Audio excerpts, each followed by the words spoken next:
अस्सलाम वालेकुम। नए आने वालों से गुजारिश है कि हमारे चैनल सब्सक्राइब कर दें और बेल आइकॉन को प्रेस कर दें और वीडियोस को लाइक और शेयर करें। आज हम बना रहे हैं एपिक सलाद। चलें अपनी रेसिपी स्टार्ट करते हैं। बिस्मिल्लाहिर्रहमानिर्रहीम। बिल्कुल न्यू रेसिपी है और ये मेरी अपनी रेसिपी है और मुझे यकीन है आपको पसंद आएगी। बाउल में मैंने बंद गोभी 2 कप क्यूब्स में कटी हुई, या आप चाहे किसी भी शेप में काट लें, डाल दी। अब इसमें आधा कप टमाटर मैंने ऐड कर दिया और इसके साथ ही खीरे 1 कप मैं डाल देती हूँ। इसमें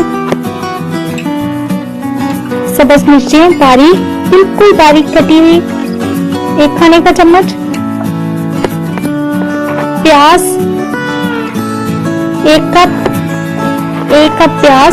अब मैंने इसको इसके ऊपर प्याज सलाद में डालने से पहले मैं नमक लगा के उसे धो लेती हूँ, उसके बाद सलाद में डालती हूँ ताकि मुंह में से स्मेल ना आए। तो इसको मैंने नमक लगा के अच्छी तरह इसको मैश करना है और फिर इसको मैं पानी डाल के अब धो देती हूँ।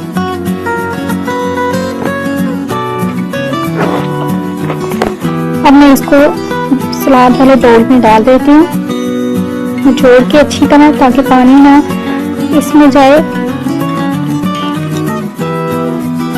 अगर आप ऐसे ही सलाद में, मैंने कई दफा नोट किया है कि सलाद में प्याज वैसे ही इस्तेमाल कर लिए जाते हैं, इस तरह खाने से मुंह में से स्मेल आती है जो कि बिल्कुल भी अच्छी नहीं लगती। इस तरह करने से कभी भी आपके मुंह में से प्याज खाने के बाद स्मेल नहीं आएगी।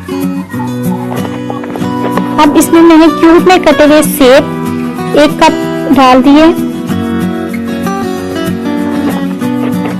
नींबू इसमें हम निचोड़ देते हैं,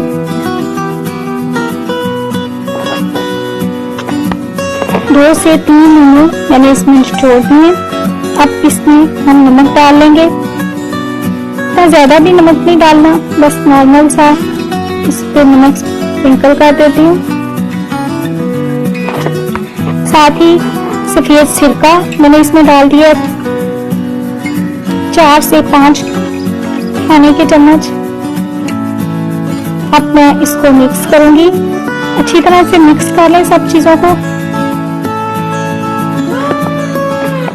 देखिए मिक्स हो गया, हमारा एपिक सलाद बिल्कुल तैयार है। मुझे यकीन है आपको ये सलाद बहुत पसंद आएगा, चावलों के साथ, रोटी के साथ, या आप किसी भी चीज के साथ इसे इस्तेमाल करें। आप या वैसे भी अगर आप खाना चाहें तो डाइट के तौर पर भी खा सकते हैं, आपको बहुत पसंद आएगा। बहुत आसान और बहुत मजेदार रेसिपी है। आप तो कमेंट करके मुझे जरूर बताइएगा कि आप और कौन सी रेसिपीज देखना चाहते हैं।